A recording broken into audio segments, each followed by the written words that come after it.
Уже второй год мы с супругой на весь июль отправляемся в автопутешествие. В 2018 мы исколесили в основном Тверскую область и немного Ярославскую. Для этого мы купили Duster с полным приводом, как с полным приводом, 4 ВД. Однако отвратительные погоды 2018 года испортили весь отдых и впечатление о путешествии. Поэтому в 2019 году мы твердо решили ориентироваться не по географическим картам, а по погоде.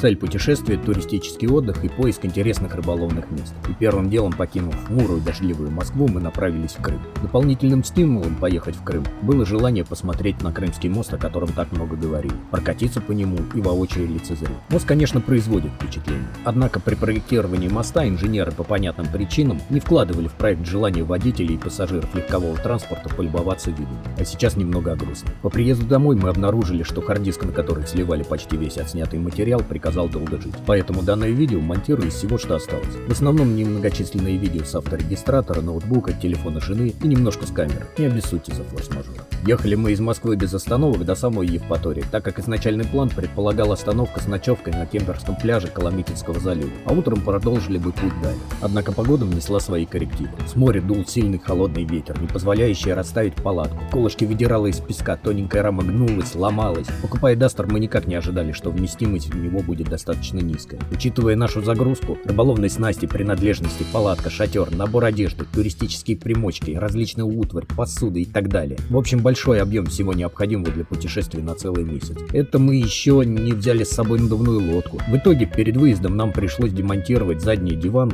и спинку, оставив всего лишь 2 места в автомобиле, чтобы худо-бедно поместить наш скаф. Поэтому у нас не было возможности переночевать в машины, и искать номер не было уже смысла. Поэтому, отдохнув часик на пляже, мы решили продолжить свой намеченный маршрут. А выбрали мы для отдыха в Крыму самый западный пляж. Выбрали потому, что большинство туристов и отдыхающих до него попросту не доезжают, особенно активно выпивающие. Из чего вытекает, что, пожалуй, самое чистое место для отдыха в Крыму и не столь многолюдное, это как раз то самое место, куда мы и направлялись. Мы еще в январе забронировали номер в отеле «Константа». Ссылочку на их сайт для тех, кому станет интересно, я оставлю в описании. Это не реклама, это моя личная рекомендация для друзей и подписчиков. И вот, наконец, мы прибыли в населенный пункт Оленевка. Или Оленевка. Честно говоря, я так и не понял, как правильно произносить. Да не прогневаются на меня жители этого замечательного городка. Так как мы прибыли в отель на сутки раньше назначенного срока, наш номер, конечно же, был еще занят предыдущими отдыхающими. Однако администрация отеля пошла нам навстречу, и нам предоставили люксовый номер на 1 день за цену бюджетную. Красота. К счастью, моя жена сплетница и инстаграмщица, поэтому сохранилось видео наших номеров. Пусть даже вертикальные, но все же хоть что-то. Блин, вертикальное видео, Лена, вертикальное видео.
А это уже наш забронированный изначально номер. При выборе гостиницы мне понравился именно этот пансионат, так как у каждого номера, помимо всех удобств, кондиционера, Wi-Fi и очень лояльной цены, имеется индивидуальное, достаточно уединенное место отдыха в саду. И только представьте, темная южная ночь, ужин в саду. Для меня, закоренелого городского жителя, это просто фонтан эмоций. И, конечно, 5 минут до пляжа пешком.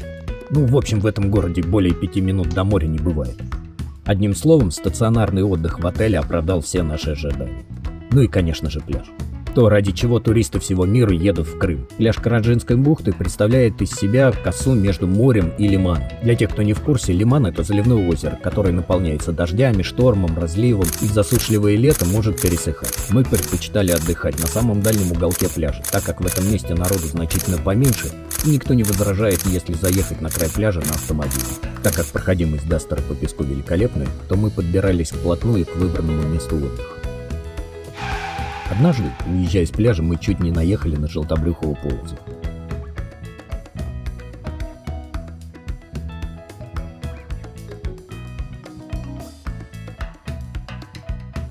Пришлось его отогнать от стоянки туристов-дикарей, так как данный вид полоза, хотя и не ядовит, но обладает агрессивным поведением. Зачастую нападает и кусается, поэтому его нередко путают с ядовитыми собратьями и убивают.